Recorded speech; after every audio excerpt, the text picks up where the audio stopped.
lain, ya, itu harus dibangun di atas bukti. Kalaupun saudara kita kemudian berbuat kesalahan, ya, apakah kemudian kita mengumbar kesalahannya? Karena kita bisa terjerumus dalam perbuatan ghibah.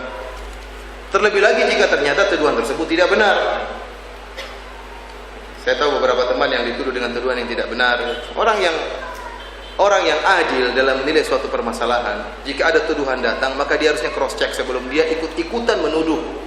Jangan dia kemudian ikut menyebarkan fitnah tersebut, tuduhan tersebut.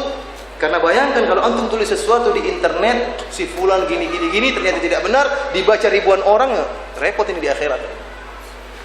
Kalau dibaca cuma 1 ekor, 2 ekor nggak jadi masalah. Dibaca sama ribuan ekor, ribuan orang, repot masalahnya. Contohnya seperti saya tahu teman saya Ustaz Arifin, Dr. Muhammad Arifin dikatakan bergelimang dinar. Sampai dicetak sebuah buku, isinya menyebutkan Muhammad Arifin bergelimang dinar Kuwait sehingga rusak manhajnya. Kata dia uang dinar saja nggak pernah lihat bagaimana bergelimang dinar. Uang dinar saja tidak pernah lihat. Si fulan ya, dia ngomong begitu karena dikasih gaji dari luar negeri dengan ya Allah subhanahu wa ta'ala, tuduhan-tuduhan yang tidak benar. Yang jadi masalah terkadang seorang ikut-ikut menuduh, ikut-ikut menjelek-jelekan. Kenapa? Kalau dia tidak menjelek-jelekan, dia bakalan disikapi. Terkadang orang seperti itu, dia takut akhirnya dia ikut menjelek-jelekan orang lain.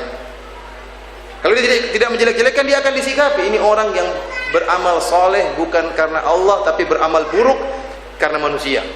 Ini orang tidak ikhlas seperti itu. Menjelek-jelekan karena takut diomongin orang lain sehingga terjerumus dalam dosa. Intinya silahkan, antum silahkan menuduh, silahkan ngomong. Yang penting siapkan jawaban di akhirat kelak, karena antum akan disidang dengan orang yang dituduh tersebut. Berbeda kalau ada orang yang menyatakan dalam pernyataannya, saya begini.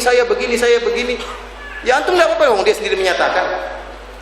Tapi kalau antum menuduh dengan tuduhan yang tidak benar, ingat sabda Nabi SAW, la tattabi'u auratil muslimin.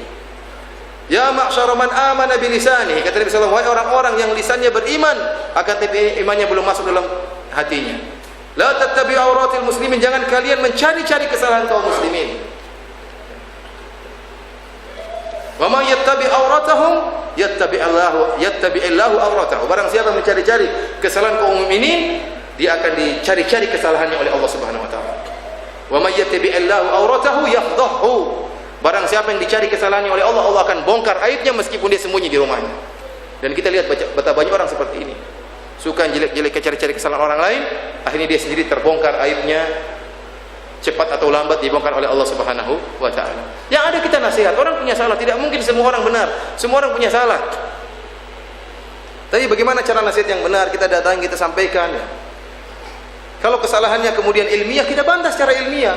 Tidak perlu disertai dengan celaan, makian, mencari-cari kesalahan istrinya, mencari-cari kesalahan anaknya, mbaknya, kakeknya, gurunya. Nah, perlu antum bicara masalah ilmiah, bicara masalah ilmiah. Dari dahulu para ulama sudah membantah di antara mereka, enggak jadi masalah. Tapi secara ilmiah, dalil kamu salah, enggak jadi masalah. Yang jadi masalah kemudian dikait-kaitkan, ini berarti hawa nafsu, ini berarti ini tidak benar. Adapun kalau bantahan ilmiah, si fulan atau kelompok ini berbuat kesalahan, kesalahannya begini, dalilnya begini, enggak jadi masalah. Sejak dulu para ulama demikian.